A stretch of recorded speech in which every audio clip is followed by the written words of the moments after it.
The chimera ants stood zero chance against humanity. Not only did they almost lose two royal guards against a small force of mid to high tier Nen users, they also would have lost against just what a normal country has for its military. Gon and Killua, at the beginning of the series, are able to take down Officer Chimera Ants, with Gon doing it without his Hatsu, and Killua doing it with his Hatsu. After this, they go on a training arc where they get significantly stronger. A mid-tier Phantom Troop member, Finks, is able to defeat a Chimera Ant officer with similar difficulty as Killua, meaning that Gon and Killua, after their training, are stronger than the mid-tier Phantom Troop members and probably equal to the higher tiers in strength, though not in skill. The reason I say this is because Morel is shown and stated to be stronger or more skilled overall than Gon and Killua. A great example of this is how a weakened Morel is able to take down two squadron leaders, and Phaeton, who is one of the strongest Phantom Troop members, while Rusty is able to kill what seems to be one of the stronger squadron leaders. This means that anyone stronger or relative to Phaeton should also be able to take down a squadron leader or be relative to Morel, meaning characters like Crollo, Hisoka, and Illumi. Though Hisoka probably wouldn't fight the Chimeras. Another character who can take down a squadron leader is Bisky, who trained Gon and Killua, so she should be at least a little above them, shown by being able to beat up Killua during their training. Same with the older Zoldycks, being able to one-shot surprise Chichitu. The final, still living hunters that are at least relative to Morel are the Zodiacs, stated to be sparring partners to Netero, and while Hisoka isn't interested in fighting some of them, such as Tiger and Rabbit, giving them an 85 and 77, he is interested in fighting the Ox, who is given 95 less points than Illumi. So even if you lowball the Zodiacs, most of them are assumed to be relative to high and mid-tier Phantom Troop members, with a high ball being that they're relative to Netero. That means there are at least 17 known Nen users who at a low ball have strength equal to weakened morale and did not participate in the extermination. That's not even including Nen users we don't know about.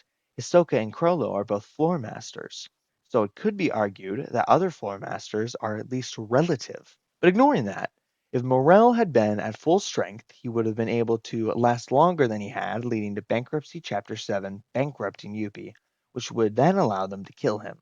Now imagine if they hired the Zoldycks to help not just with transporting Meruem, but also fighting the royal guards. Silva and Zeno would more than make up for Moral's full power, pretty much guaranteeing their win against Pito and Yuppie. And post-mortem Nen wouldn't be a problem for Yuppie because he wouldn't have any aura. Meruem would fight Netero, but this time he would bring along at least some of the Zodiacs, which could arguably be stronger than him. For example, Jing is considered a top 5 Nen user in the verse, with Monkey seemingly being his rival.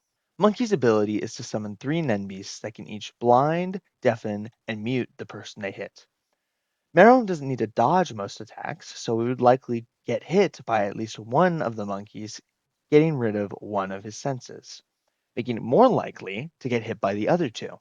So Meruem would be blind, deaf, and mute, fighting 3 Netero level combatants, and that's without taking into account all the other Zodiacs, jumping him, and not taking into account their different net abilities. For example, the Snake Zodiac could have something to do with poison, and by extension could poison Meruem. All of them together could definitely beat Meruem, though they would probably take casualties. Though in this new timeline, they probably wouldn't need the Zodiacs, because Netero could still use the Rose Bomb, and because Yuppie is dead, he couldn't find the body, so he could become post-Rose Meruem. And if Poof looked for him, his cells would either die from the heat or he wouldn't find Meruem in time. But assuming that the Zodiacs are brought, then that leaves Poof as the only one left. He would likely try and go find Meruem, just like in the original timeline, but would find him dead with injured humans around him. Now, the question of how many Zodiacs would be left is hard to quantify, considering we don't know most of their net abilities and how strong they are. But using the comparison of Netero to a toddler tends to be considered 1 to 4 years. So if we assume that at least some of the Zodiacs are stronger and weaker than Netero, if we highball Netero, they could probably average them out to about 4 years. So the question is, do you think you could take on 12 4-year-olds at the same time while blind, deaf, and mute, along with many other things such as poison. I think going off of this, most of the Zodiacs would be either severely injured or just straight up dead. And that's if Meruem does not activate Postmortem Nen. I don't think I need to tell you Postmortem Nen Meruem solos the verse. So it's entirely possible that all the Zodiacs die. Well, now, the original extermination team is alive with the addition of Silva, Zeno, and Illumi, and only Shoot, Morel, and Gon are out of commission, so they would likely team up to kill Poof. But let's say they aren't able to kill him and he runs off, which is highly unlikely. There are still plenty of other users out there who could take him. Poof would likely move north, and though it's not confirmed where Meteor City is, it's theorized to be on the Yorbian continent. And if Poof heads there and terrorizes the people, the Phantom Troop would show up.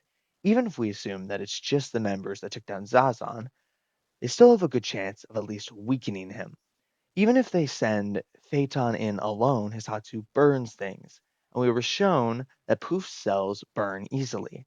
Phaeton could do some insane damage depending on how much damage he takes, and would leave the Phantom Troop to finish him off. All this without even mentioning militaries. Human nations are scaled officially by Tagashi as A- to B+, while Chimera ants, ignoring the king, are B. This means that even against a united ant front, a nation at worst would probably win at extreme difficulty. Even including the king, he was nearly killed by a rose bomb, so he wouldn't be that much of a problem either, especially if multiple countries worked together. Though something I want to counter is the idea that there are greater weapons than the rose bomb. I've seen people claim that the Chimera ant stood no chance because the rose bomb was mass producible and compact, so something less mass producible and more big could be stronger than the rose bomb. Well, maybe if given time, they could cook up something that is stronger than the rose bomb. The V5 nations banned the creation of the rose bomb, meaning that it was so dangerous that they had to get rid of it. If it wasn't the pinnacle, then why did they only ban the rose bomb? Yes, the Chimera ants are cooked either way, but it's not because they had stronger weapons than the poor man's rose. At the end of the day, were the Chimera ants a threat and did they deserve their threat level B status? Yes. Yes, they did.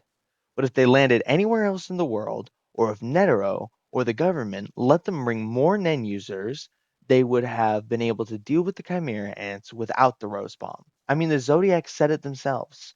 The Chimera ants are excessively hyped up, when they aren't even the strongest thing from the Dark Continent. I was able to craft a team that could take down the Chimera ants without even needing a complex strategy using all their Nen abilities. So at the end of the day, humanity's limitless potential for malice won out against the evolution of the Chimera ants.